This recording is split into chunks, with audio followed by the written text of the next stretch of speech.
రమేష్ గారు, ముందుగా జన ప్రవాహం గురించి ఏమైనా చెప్తారా? ఎందుకు ఆ స్థాయిలో పోటెత్తున్నారు? జగన్మోహన్ రెడ్డి గారు వస్తున్నారంటే అసలు ఆంక్షలు లేకపోతే, ఈ అడ్డంకులు లేకపోతే ఇంకా దీనికి మించి చూసేవాళ్ళమా? సార్, ఇక్కడ మనమంతా ఒకటి ఆలోచించాలి. ఉప్పొంగినటువంటి అభిమానంతో పాటు విశాఖపట్నం కావచ్చు, గతంలో ఇదే శ్రీకాకుళం కావచ్చు, జగన్మోహన్ రెడ్డి గారు ముఖ్యమంత్రిగా ఉన్నప్పుడు చేసినటువంటి మంచిని గుర్తు చేసుకుంటూ ఇవాళ అభిమాన నాయకుడి వెంట తండోపతండాలుగా కదిలినటువంటి జనం. ఇక్కడే కాదు, గతంలో పొదులకి వెళ్ళినా, లేదంటే బంగారుపాలెంకి వెళ్ళినా, నెల్లూరుకి వెళ్ళినా, ఏ ఒక్క చోట కూడా ఈ కూటమి ప్రభుత్వంలో చంద్రబాబు నాయుడు గారు ఎన్ని కుట్రలు చేసినా చివరికి ప్రజలు వెళ్ళేటటువంటి రోడ్లను తవ్వేసి కూడా ప్రజలను అడ్డుకునేటటువంటి ప్రయత్నాలు చేసినా కూడా రోడ్లను తవ్వేశారు, బారికేడ్లు అడ్డబెట్టారు. కనీసం అప్పటికప్పుడు షెడ్యూల్ను కూడా మార్చినటువంటి పరిస్థితులు ఉన్నా కూడా అభిమానాన్ని కావచ్చు, ప్రజలను జగన్మోహన్ రెడ్డి గారిని వేరు చేసేటటువంటి వీళ్ళ తరం కాదు కదా, భవిష్యత్తులో కూడా ఊహకే అందనటువంటి విషయం.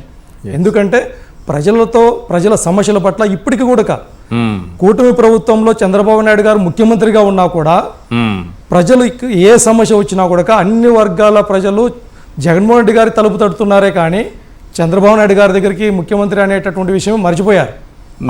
వరుసపెట్టి ప్రతి వర్గం కూడా జగన్మోహన్ రెడ్డి గారిని కలవడం ఏంటిది?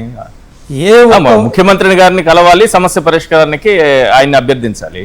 జగన్మోహన్ రెడ్డి గారి దగ్గరికి ఎందుకు వస్తున్నారు వరుసపెట్టి? ఇక్కడ మనం గుర్తు చేయాల్సింది చంద్రబాబు నాయుడు గారికి మరొక విషయం కూడా ఉంది సార్.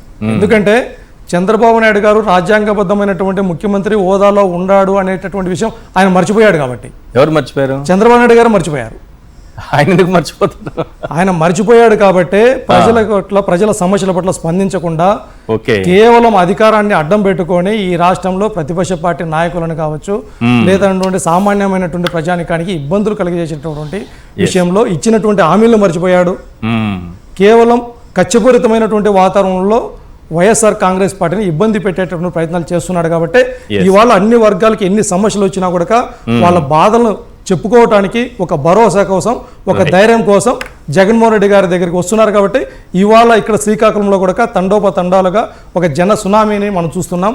అదేవిధంగా భవిష్యత్తులో కావచ్చు, గతంలో కావచ్చు, ప్రజల నుంచి పుట్టినటువంటి నాయకుడు జగన్మోహన్ రెడ్డి గారు వీళ్ళు ఎన్ని కుట్రలు చేసినా, ఎన్ని కుతంత్రాలు చేసినా, ఎన్ని కేసులు పెట్టినా, ఎన్ని అరెస్టులు చేసినా కూడా ప్రజలను జగన్మోహన్ రెడ్డి గారిని వేరు చేసేటటువంటి పరిస్థితి ఈ రాష్ట్రంలో కాదు కదా, ఈ దేశంలో కూడా ఎవరి చేత కాదు అనేటటువంటిది నర్మగంగా చెప్తున్నాం. రైట్.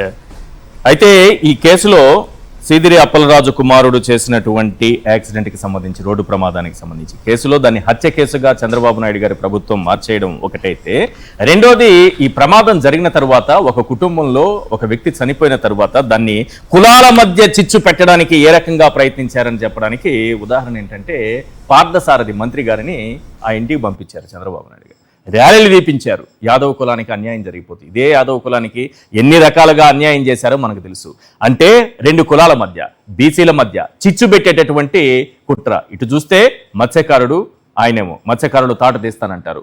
మొన్న మత్స్యకారులు 7 చనిపోతే ఒక్క కుటుంబాన్ని కూడా పరామర్శించిన పాపాన పోలేదు మా ముఖ్యమంత్రి గారు.